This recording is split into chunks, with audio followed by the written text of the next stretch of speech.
What we have to do today is, first, I want to talk about Ferguson, Missouri. It's timely, two, it fits in with one of the readings that we read for today, but also it's an important event in what's going on, finding out, in particular, the grand jury's decision as it relates to Wilson. So we want to make sure that we spend a little bit of time having a conversation excuse me, about that. Then we're going to finish our conversation that we started last week on Fagan. I wanted to do an activity where we look at the U.S. Bill of Rights, we look at the UN Declaration of Human Rights, and we kind of have a conversation about those two important pieces of history, but also in relationship to what we've learned in class. Trying to see, are the sort of declarations that are put forth in the Bill of Rights upheld in the United States? Are they twisted? How does neoconservative colorblindness, how does neoliberal race avoidance play into this, right? So kind of having a conversation about these two documents in relationship to what we've learned in class. So what I want to look at here is what it shows our racial data for traffic stops. It shows the sort of total traffic stops, the number of searches, arrests, and then gives you some percentages, and it's broken down by race. So one of the first things that we can see is that African Americans or blacks are more often pulled over and stopped than whites, right? So we see the total number, so I'm looking at page 1 here, the one with the two charts as opposed to the one, that of all the stops, of the 5,000 stops reported, 4,600 of them were black, right? 686 were white. Now, what do you notice in the notes at the bottom of this chart? What did they use to make these classifications? The census. And we just had a conversation about that, right? And you just wrote a paper about that. So what's the problem here with using these categories? I mean, we see them all the time on reports: white, black, Hispanic, Asian, American Indian, and other, right? What's the problem here?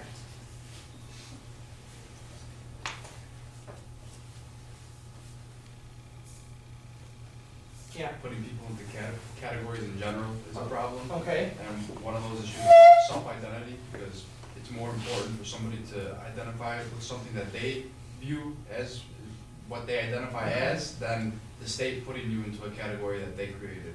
Okay, so there's this sort of tension between categorization and self-identification. Other is not a race. Okay, so other, right, that catch-all, we don't know what these 24 people are. Categories and the problems, right, all of a sudden charts and data like this are much less clear than they once were, right? It's no longer acceptable for all of you to just kind of take this data as is, right? It's time to start investigating what these things mean.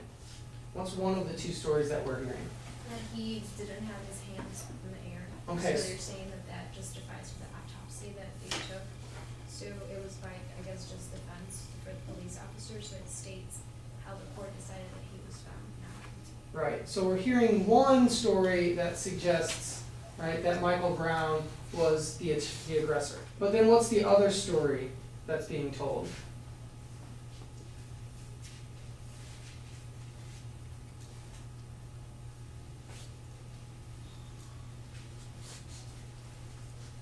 But Go ahead, George. That he was running away, Yeah, he got shot as he right, was running away.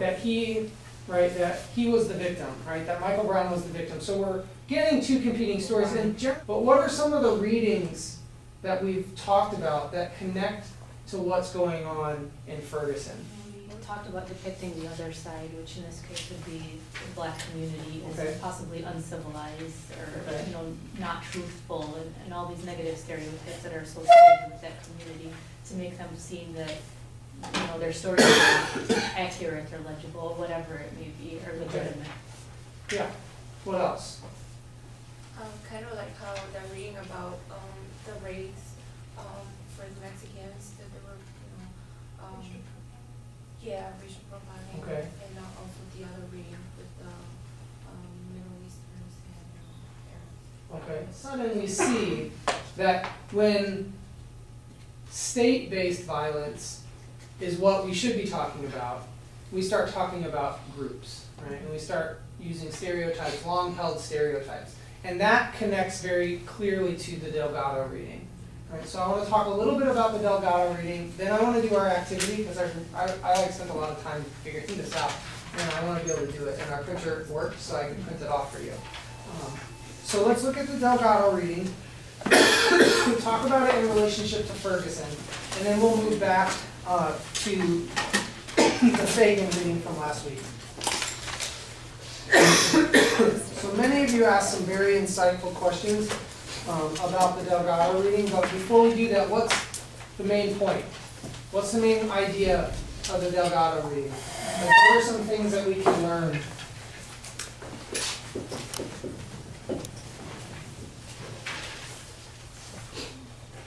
Racial progress. Okay, so he had an emphasis on racial progress, and he actually called himself